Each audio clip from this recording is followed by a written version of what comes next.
Marketing आपके business का एक बहुत इंपॉर्टेंट पार्ट होता है और अगर आप अपने प्रोडक्ट की मार्केटिंग बहुत अच्छे से करते हैं तो आपके बिजनेस के वारे न्यारे हो सकते हैं। और कुछ ऐसे ही कर दिखाया मैकडोनल्ड ने। जी हां गाइस, रिसेंटली मैकडोनल्ड ने बहुत ही क्रिएटिव मार्केटिंग बोर्ड्स इंस्टॉल करवाए हैं। क्या खास बात है इनकी, मैं आपको बताता हूं। इन क्रिएटिव मार्केटिंग बोर्ड्स में दिन के अलग अलग समय आपको कौन सा बर्गर या फिर मैकडोनल्ड का कौन सा प्रोडक्ट अच्छा लगेगा या भाएगा, उस पे छाया का निशान पड़ता है और दिन में सूरज के चढ़ने के साथ साथ वो बदलते रहता है। गाइस, आपको मैकडोनल्ड का ये क्रिएटिव मार्केटिंग आइडिया कैसा लगा चैट सेक्शन में जरूर लिखिएगा। गाइस, क्या आप जानते हैं कि इस दुनिया का सबसे महंगा दांत किसका था और वो कितने में बिका था? चलिए मैं आपको बताता हूं। इस दुनिया का सबसे महंगा दांत बिका था सर आइजैक न्यूटन का, जिसे सन 1816 में लगभग $3633 में बेचा गया था। और अगर आज की महंगाई के हिसाब से उसको इवैल्यूएट किया जाए तो वो लगभग $36,000 के करीब था,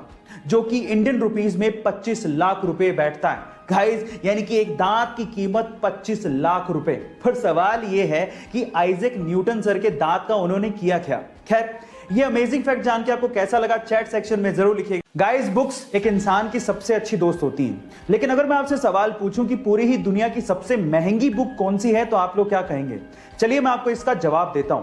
उस महंगी बुक का नाम है द कोडेक्स ऑफ लिसेस्टर, जिसे बिल गेट्स ने 1994 में लगभग $30.8 मिलियन से खरीदा था, यानी कि 200 करोड़ रुपए के लगभग इसको खरीदा था। लेकिन आज के टाइम पे अगर इन्फ्लेशन जोड़ दिया जाए तो उसकी कीमत $53 मिलियन के करीब है। इस बुक को लियोनार्डो दा विंसी ने खुद ने लिखा था। गाइस, आपको ये इंफॉर्मेशन कैसी लगी चैट सेक्शन में जरूर लिखिएगा। अगर आप अपने घर की रोजमर्रा की चीजों को खरीदने के लिए कभी मॉल गए हैं तो आपने एक गौर किया होगा कि एंट्री पे ही वो आपको बकेट या ट्रॉली दे देते हैं।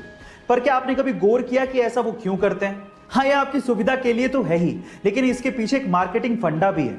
वो मार्केटिंग फंडा ये है कि अगर आप सिर्फ एक चीज को खरीदने के इरादे से मॉल में घुसे हैं और अगर आपको बकेट या ट्रॉली खाली दिखेगी तो आपको थोड़ी बहुत शर्म आएगी और आप एक से ज्यादा चीज खरीदने की कोशिश करोगे। आप ये भी गौर करना कि चॉकलेट, बिस्किट और टॉफियां ये सब रैक्स में नीचे जचाई जाती हैं। अब ऐसा इसलिए होता है ताकि बच्चों का हाथ पहुंच सके और आपको मजबूरन वो चीजें खरीदनी पड़े। सब मार्केटिंग का खेल है। लेने गए थे एक चीज, लेके आओगे 4 चीज। आपको ये अमेजिंग इंफॉर्मेशन कैसे लगी चैट सेक्शन में जरूर लिखेगा। कंपनियां हमारे दिमाग से खेल के किस तरह से माल बेचती हैं, इसको एक एग्जांपल से समझते हैं। मान लीजिए कि आपको एक कोई टी शर्ट दिखाई दी जिसपे 1000 रुपए लिखे हैं, तो शायद आप उसे ना लें, लेकिन अगर उसके 1000 रुपए लिखने का तरीका बदल दें तो शायद आप उसे खरीद लेंगे। कैसे? अगर उस टी शर्ट पे 2000 रुपए लिखें और उसे काट कर 50% डिस्काउंट का स्पेशल ऑफर दिखा के फिर उसे 1000 रुपए में बेचेंगे तो शायद आपके खरीदने के चांसेस बढ़ जाएंगे। गाइस, आप इससे कितना इत्तेफाक रखते हैं चैट सेक्शन में जरूर लिखिएगा और ऐसी अमेजिंग वीडियोस के लिए शेयर, सब्सक्राइब एंड लाइक। मिलते हैं अगली वीडियो में।